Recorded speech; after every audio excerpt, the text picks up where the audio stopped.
권위는 어디에서 오는가? 그것은 제복의 빳빳한 옷깃에서 오는가? 아니면 역사의 무게를 짊어진 칭호에서 오는가? 혹은 그 모든 것을 잊고 연기하는 한 인간의 나약한 내면에서 비롯되는 것인가? 가을의 문턱, 9월의 마지막 토요일이었다. 서울의 하늘은 거짓말처럼 파랬고 그 아래 경복궁은 수백 년의 시간을 품은 채 덤덤히 서 있었다. 경찰청 범죄심리분석팀 소속 한지우 경위는 오늘만큼은 경위도 프로파일러도 아니었다. 그녀는 그저 7살 아들 김민준의 손을 잡고 가을 나들이를 나온 평범한 엄마였다. 엄마, 저 아저씨들 진짜 커. 칼도 있어. 민준의 작은 손가락이 흙내문 앞을 굳건히 지키고 선 수문장들을 가리켰다. 화려한 구금복부의 깃털 장식에 전리포를 쓴 수문장들은 살아있는 역사 그 자체였다. 아이의 눈에는 거대한 장난감 병정처럼 보였을지도 모른다. 지우는 아들의 눈높이에 맞춰 허리를 숙이며 미소 지었다. 응, 멋있지? 옛날에 임금님이 사시던 궁궐을 지키는 군인 아저씨들이야. 지금은 민준이 같은 친구들한테 보여주려고 저렇게 서 계시는 거고. 나도 크면 저 아저씨 할래. 그럴까? 우리 민준이도 아주 늠름한 장군님이 되겠네. 지우는 아들의 머리를 쓰다듬으며 주변을 둘러보았다. 평화로운 주말 오후, 경복궁은 인파로 북적였다.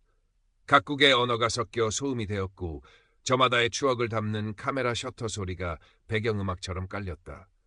사람들의 얼굴에는 한결같은 설렘과 즐거움이 어려 있었다. 범죄 현장의 비릿한 공기와 뒤틀린 인간의 욕망만을 마주하던 그녀에게 이 평범하고 건강한 풍경은 그 자체로 치유였다. 잠시나마 일의 무게를 잊고 오롯이 엄마로 한 명의 관광객으로 존재할 수 있는 시간. 그녀는 이 순간이 영원처럼 계속되기를 바랐다. 그녀는 습관처럼 사람들을 관찰했다. 저마다 다른 표정, 다른 몸짓, 다른 관계. 휠체어를 탄 노모를 모시고 온 중년의 아들, 똑같은 모자를 쓴 채 웃고 떠드는 외국인 학생들, 데이트를 즐기는 풋풋한 연인들. 그들은 모두 각자의 이야기를 가진 채 이 거대한 역사의 무대 위를 스쳐 지나가고 있었다. 지우의 눈에 그들은 잠재적 용의자도 피해자도 아니었다. 그저 살아있는 따뜻한 군상일 뿐이었다. 수문장 교대식이 가까워졌는지 사람들이 점점 흙내문 앞으로 모여들기 시작했다. 지우와 민준도 인파에 섞여들었다. 교대식의 동선을 위해 바닥에는 눈에 보이지 않는 선이 그어져 있었고 안전요원들이 관광객들의 접근을 통제하고 있었다. 민준은 목마를 태워달라고 졸랐고 지우는 아들을 번쩍 들어 자신의 어깨 위에 앉혔다. 민준의 시야가 탁 트이자 아이는 환호성을 질렀다. 바로 그 앞 대열의 가장 끝에서 부동자세로 서 있는 한 명의 수문장이 있었다. 그는 유난히 앳돼 보이는 얼굴을 하고 있었지만 그 표정만큼은 누구보다 엄격하고 단단해 보였다. 그는 쏟아지는 카메라 플래시와 사람들의 감탄 어린 시선에도 미동조차 하지 않았다. 마치 돌로 깎아 만든 석상 같았다. 지우는 그의 완벽에 가까운 자세와 흔들림 없는 눈빛을 보며 내심 감탄했다. 저 젊은 나이에 저 정도의 통제력을 갖기란 쉽지 않은 일이다. 수많은 훈련과 강한 정신력이 뒷받침되었을 것이다. 엄마, 로봇, 내 또봇. 그때였다. 민준이 품에 꼭 안고 있던 작은 변신 로봇 장난감이 아이의 손에서 미끄러졌다. 아! 하는 짧은 비명과 함께 파란색 플라스틱 로봇은 포물선을 그리며 바닥으로 떨어졌다. 문제는 낙하 지점이었다. 장난감은 통통 튀어 대굴대굴 구르더니 관광객 통제선 안쪽 바로 그 석상 같은 수문장의 군화 옆에 멈춰섰다. 순간 지우의 심장이 덜컥 내려앉았다. 민준아, 가만히 있어. 그녀는 재빨리 아들을 땅에 내려놓았다. 민준은 금방이라도 울음을 터뜨릴 것 같은 얼굴로 자신의 분신과도 같은 장난감을 바라보고 있었다. 지우는 가장 가까이에 있는 안전요원에게 다가가 정중하게 말했다. 죄송합니다. 아이 장난감이 저 안으로 떨어져서요. 잠시 주워와도 될까요? 안전요원은 난처한 표정을 지으며 수문장 쪽을 힐끗 보더니 고개를 저었다. 어머니, 지금은 교대식 준비 때문에 절대 안 됩니다. 저분들 움직이시면 안 되거든요. 식이 끝날 때까지 기다려주세요. 하지만 식이 끝나려면 아직 시간이 남았고 아이가 너무 속상해서요. 그냥 제가 빨리 들어가서 집어오기만 하면 규정상 안 됩니다. 죄송합니다. 안전요원의 목소리는 단호했다. 지우는 한숨을 내쉬었다. 어쩔 수 없는 일이었다. 그녀는 다시 민준에게 다가가 아이를 달랬다. 민준아, 괜찮아. 저 아저씨들 행사 끝나면 엄마가 바로 찾아줄게. 알았지? 하지만 7살 아이에게 규정이나 기다림 같은 단어는 10분의 지루함보다 설득력이 없었다. 민준의 눈에 그렁그렁 눈물이 맺혔다. 아이는 엄마의 손을 뿌리치고 제멋대로 통제선 안으로 한 발짝 발을 들여놓았다. 넷도보트! 민준아, 안 돼. 지우가 다급하게 아들을 잡으려던 순간 석상처럼 서 있던 그 젊은 수문장이 움직였다. 그는 기계처럼 절도 있는 동작으로 한 걸음 앞으로 나서더니 민준의 앞을 가로막았다. 그것은 단순한 저지가 아니었다. 그의 움직임에는 명확한 위압감이 서려 있었다. 그리고 그의 시선은 울먹이는 아이가 아닌 지우를 향해 있었다. 멈추시오. 낮고 차가운 목소리가 주변의 소음을 갈랐다. 목소리는 확성기를 통하지 않았음에도 이상할 정도로 명확하게 들려왔다. 사람들의 시선이 일제히 그들에게로 쏠렸다. 지우는 순간 온몸의 피가 차갑게 식는 것을 느꼈다. 무언가 잘못되어 가고 있었다. 그의 명찰에는 김진철 하사라고 적혀 있었다. 김 하사의 눈은 조금 전 지우가 감탄했던 그 단단함과는 다른 종류의 빛을 띠고 있었다. 그것은 차가운 강철의 빛, 상대를 재단하고 평가하는 듯한 오만한 빛이었다. 지금 뭐 하는 겁니까? 그의 목소리에는 질책의 의미가 분명히 담겨 있었다. 지우는 민준을 자신의 등 뒤로 숨기며 최대한 공손하게 대답했다. 죄송합니다. 아이가 실수로 장난감을 떨어뜨려서요. 바로 데리고 나가겠습니다. 실수? 김하사는 코웃음을 쳤다. 이곳이 어떤 곳인지 모르십니까? 여긴 당신 네 집 안방이 아닙니다. 아이들 장난이나 치라고 열어놓은 놀이터가 아니란 말입니다. 그의 말투는 명백히 무례했다. 당신네라는 표현은 의도적으로 상대를 깎아내리는 뉘앙스를 풍겼다. 지우의 얼굴이 굳었다. 주변의 수군거림이 더 커졌다. 몇몇 사람들은 이미 스마트폰을 꺼내들어 이 흥미로운 구경거리를 촬영하기 시작했다. 알고 있습니다. 그래서 사과드렸습니다. 아이를 데리고 나갈 테니 길을 비켜주시겠습니까? 지우는 애써 평정을 유지하려 노력했다. 아들이 보고 있었다. 이런 상황에서 감정적으로 대응하는 것은 최악의 선택이다. 하지만 김하사는 물러설 생각이 없어 보였다. 오히려 그는 지우의 침착한 태도에 더욱 자극받은 듯했다. 그는 보란듯이 한 걸음 더 다가섰다. 그의 큰 키와 위압적인 군복이 지우와 민준 모자에게 그늘을 드리웠다. 사과? 사과로 모든 게 해결될 것 같습니까? 기본적인 공중도덕도 가르치지 않고 아이를 데려온 부모의 책임은 뭘로 해결할 겁니까? 요즘 부모들은 하나같이 이기적이라니까. 자기 자식만 귀한 줄 알지. 그것은 선을 넘은 발언이었다. 단순한 직무 수행을 넘어선 명백한 인신공격이자 모욕이었다. 지우의 눈썹이 꿈틀했다. 그녀의 내면에서 차가운 분노가 끓어오르기 시작했다. 그녀는 수많은 범죄자들을 상대해왔다. 그들의 비아냥과 조롱, 위협에도 눈 하나 깜빡하지 않았다. 하지만 지금 이 순간 자신의 아들 앞에서 공공연한 장소에서 당하는 이 부당한 모욕은 그 어떤 위협보다도 참기 힘들었다. 그녀는 김하사의 눈을 똑바로 쳐다보았다. 그의 눈동자 깊은 곳에서 희미하게 일렁이는 것을 보았다. 그것은 사명감이나 책임감이 아니었다. 자신의 제복이 부여한 작은 권력을 휘두르는 데서 오는 비뚤어진 쾌감, 그리고 그 권력에 복종하는 상대를 보며 느끼는 우월감이었다. 그는 지금 수문장의 역할을 수행하는 것이 아니었다. 그는 그저 자신의 스트레스와 불만을 가장 손쉬운 상대에게 배설하고 있을 뿐이었다. 상황 분석 시작. 지우의 머릿속에서 이성의 목소리가 울렸다. 대상, 20대 중반 남성, 김진철 하사. 직업, 경복궁 수문장 재연배우. 특징, 제복이 주는 권위에 과도하게 심취. 통제 욕구가 강하며 자신의 권위에 도전하는 것을 참지 못함. 공격 대상, 자신보다 약하다고 판단되는 상대, 특히 아이를 동반한 여성. 현재 심리 상태, 스트레스 수치 높음, 자기 과시욕 강함. 대응 전략, 직접적인 감정 대립 회피, 그의 권위의 허점을 논리적으로 파고들어 심리적 우위를 확보할 것. 지우는 심호흡을 한번 했다. 그녀는 더 이상 겁먹은 관광객이 아니었다. 그녀는 지금 자신의 전문 분야로 들어서고 있었다. 하사님. 지우의 목소리는 놀랍도록 차분하고 명료했다. 하사님의 직무가 무엇인지 여쭤봐도 되겠습니까? 김 하사는 예상치 못한 질문에 잠시 당황한 듯했다. 그는 이내 거만한 표정을 되찾으며 대답했다. 조선시대 수문장의 위용을 재현하고 이곳의 질서를 유지하는 것이 내 임무요. 그렇군요. 위용과 질서, 중요한 가치입니다. 지우는 고개를 긍정했다. 그런데 하사님께서 지금 보여주시는 모습이 과연 조선시대 수문장의 위용에 부합하는 모습일까요? 뭐라고? 김하사의 미간이 좁혀졌다. 조선시대의 수문장은 국왕과 궁궐을 지키는 최정예 군인이었습니다. 그들은 엄격한 군율 속에서도 백성을 함부로 대하지 않았다고 기록되어 있습니다. 특히 아이나 노약자에게는 더욱 관대했다고 합니다. 그것이 진정한 강자의 위용이고 품격이니까요. 지우의 목소리는 조용했지만 주변의 소음을 압도하는 힘이 있었다.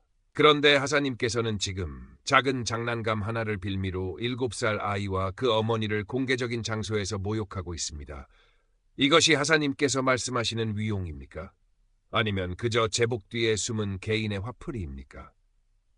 순간 김하사의 얼굴에서 핏기가 가셨다. 그의 입술이 경미하게 떨리는 것을 지우는 놓치지 않았다. 주변의 공기가 달라졌다. 사람들의 수군거림이 잦아들고 흥미로운 구경거리에서 숨 막히는 대치 상황으로 분위기가 전환되었다. 스마트폰을 들고 있던 몇몇 사람들은 자신도 모르게 렌즈를 내렸다. 김하사는 간신히 입을 열었다. 당신 지금 나를 가르치려 드는 거요? 아니요, 질문을 드리는 겁니다. 지우는 한치의 물러섬도 없이 그의 눈을 응시했다. 하사님의 권위는 어디에서 나옵니까? 이 아름다운 구금복입니까? 아니면 하사님의 가슴에 달린 명찰입니까?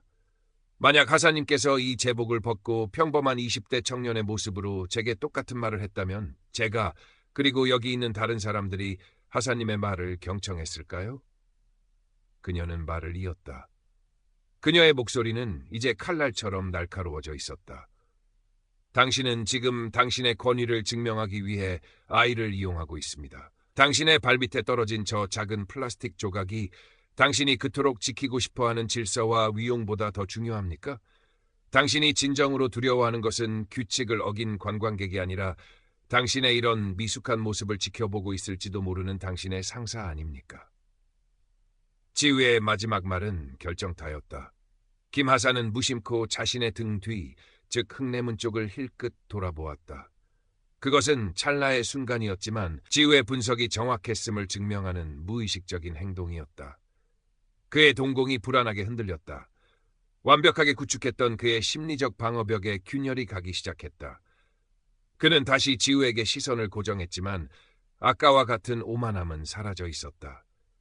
대신 그 자리에는 당혹감과 분노 그리고 희미한 수치심이 뒤섞여 있었다. 그는 무언가 반박하려 했지만 무슨 말을 해야 할지 알 수 없다는 듯 입술만 달싹였다. 상황을 지켜보던 군중 속에서 작은 웅성거림이 일었다. 저 여자분 말이 맞네.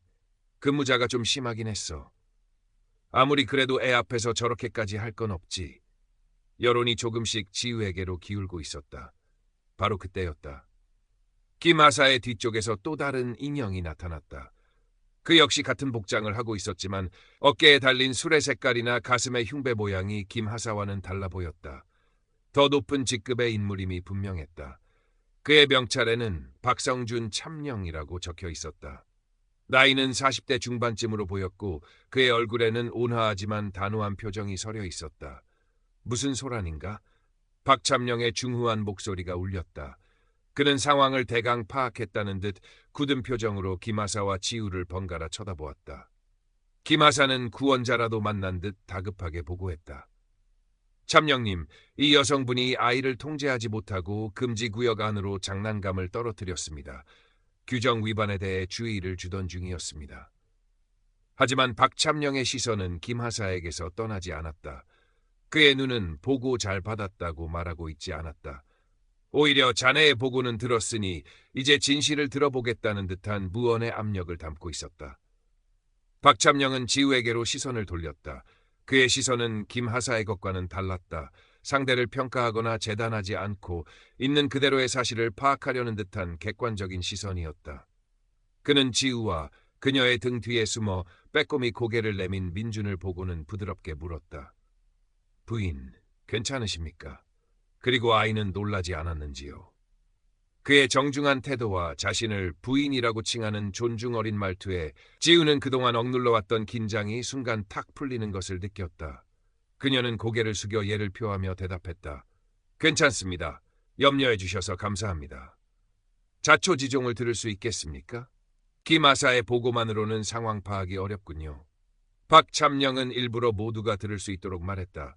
그것은 김하사에 대한 미묘한 불신임의 표현이자 지우에게는 공정한 기회를 주겠다는 신호였다.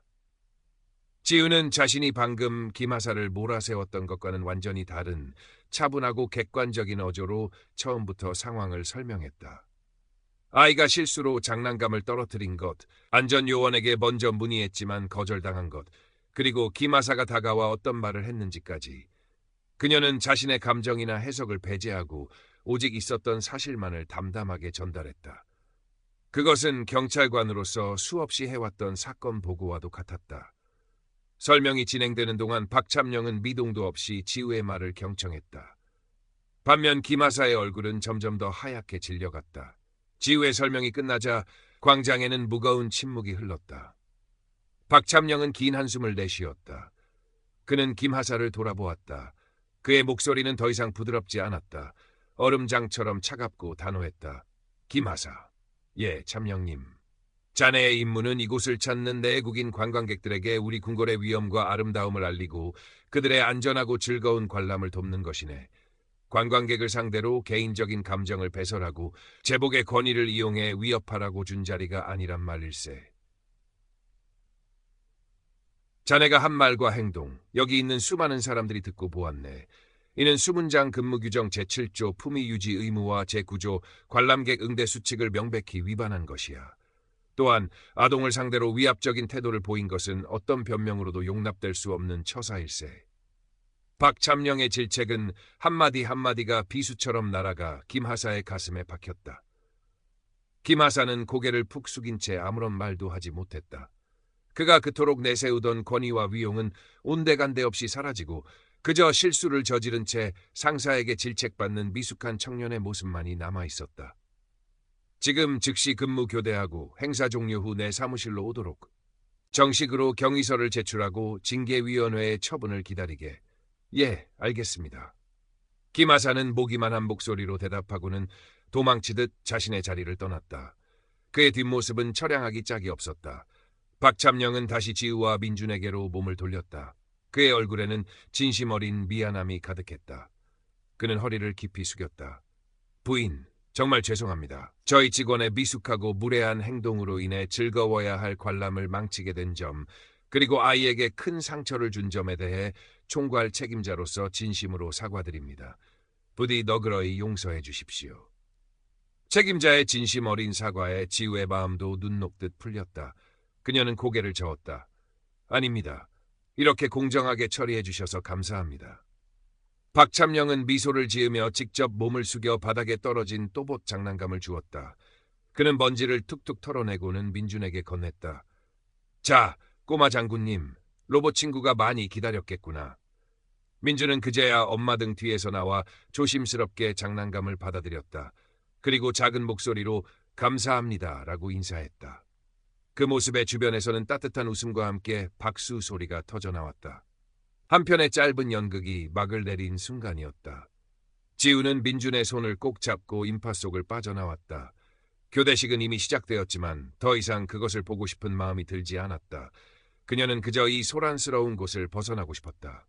근정전의 넓은 월대를 지나 한적한 경회루 연못가에 다다랐을 때 지우는 벤치에 앉아 아들 무릎 위에 앉혔다. 민준아, 아까 많이 놀랐지? 민준은 고개를 끄덕였다. 응. 저 아저씨 무서웠어. 내가 잘못한 거야, 엄마? 지우는 아들의 작은 얼굴을 두 손으로 감쌌다. 그리고 눈을 맞추며 단호하게 말했다. 아니, 민준이는 아무것도 잘못하지 않았어. 그건 전적으로 저 아저씨의 잘못이야. 세상에는 가끔 다른 사람에게 상처를 주면서 자기가 강하다고 착각하는 어른들이 있단다. 그럴 땐 민준이가 작아질 필요 없어. 그건 우리 잘못이 아니니까 알겠지? 응. 민준은 엄마의 품에 깊이 안겼다. 지우는 아들을 말없이 안아주었다. 서늘한 가을 바람이 그녀의 머리카락을 흩날렸다. 오늘 그녀는 이겼다. 하지만 그 승리는 달콤하지 않았다. 오히려 씁쓸했다. 제복이라는 껍데기 뒤에 숨어 자신의 나약함을 감추려 했던 한 청년의 모습. 그리고 그에 맞서기 위해 자신 역시 프로파일러라는 또 다른 갑옷을 꺼내 입어야만 했던 상황. 권위와 힘의 본질에 대해 다시 한번 생각하게 된 하루였다. 해가 저물어가는 경복궁의 하늘은 아까보다 한층 더 짙은 푸른색으로 변해 있었다. 지우는 생각했다.